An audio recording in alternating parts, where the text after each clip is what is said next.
Big ബോസും ലാലേട്ടനും ആ പണപ്പെട്ടി ടാസ്കിനകത്ത് നമ്മുടെ നിവിന് പങ്കെടുക്കാൻ പറ്റാത്തതിന്റെ പേരില് ഒരവസരം കൊടുക്കാമെന്ന് പറഞ്ഞത് എന്തുകൊണ്ടും നന്നായി. ഒരുപാട് പേര് എതിർപ്പായിരുന്നു. കാരണം എല്ലാവരും ആ പണപ്പെട്ടി ടാസ്കിലെ പല ടാസ്കുകളിൽ പങ്കെടുക്കുമ്പോഴും നിവിൻ അവിടെ നോക്കിയിരിക്കുകയാണ്. നിവിനാണെങ്കിൽ അതിൽ ഒട്ടും താല്പര്യമില്ലായിരുന്നു. എന്നിട്ടാണെങ്കിൽ കമാൻഡ് ചെയ്യാനായിട്ട് ബിഗ് ബോസ് നിവിനെയാണ് തിരഞ്ഞെടുത്തത് ഓരോ ഗെയിമിലും. അതെല്ലാം നിവിന് നോക്കിക്കൊണ്ടിരുന്നത്. നിവിന് ഇഷ്ടമല്ലായിരുന്നു. നിവിൻ പറഞ്ഞു, കമാൻഡ് ചെയ്യാൻ പോലും എന്നെ ബിഗ് ബോസിനെ വിളിക്കരുതെന്ന് വരെ പറഞ്ഞിട്ട് ബിഗ് ബോസ് നിവിനെയാണ് പങ്കെടുപ്പിച്ചത്.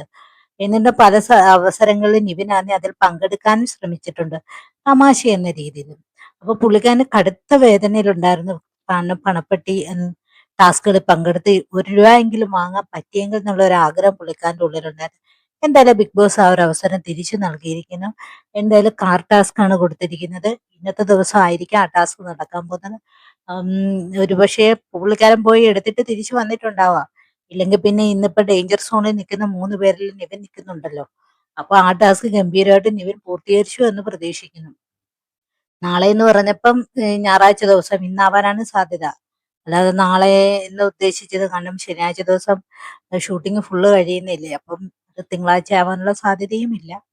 അങ്ങനെ എന്തായാലും ആ ഒരു ടാസ്ക് നിവിനെ ഏൽപ്പിച്ചതിൽ വളരെ സന്തോഷമുണ്ട്. നിവിൻ അതിൽ പങ്കെടുക്കട്ടെ.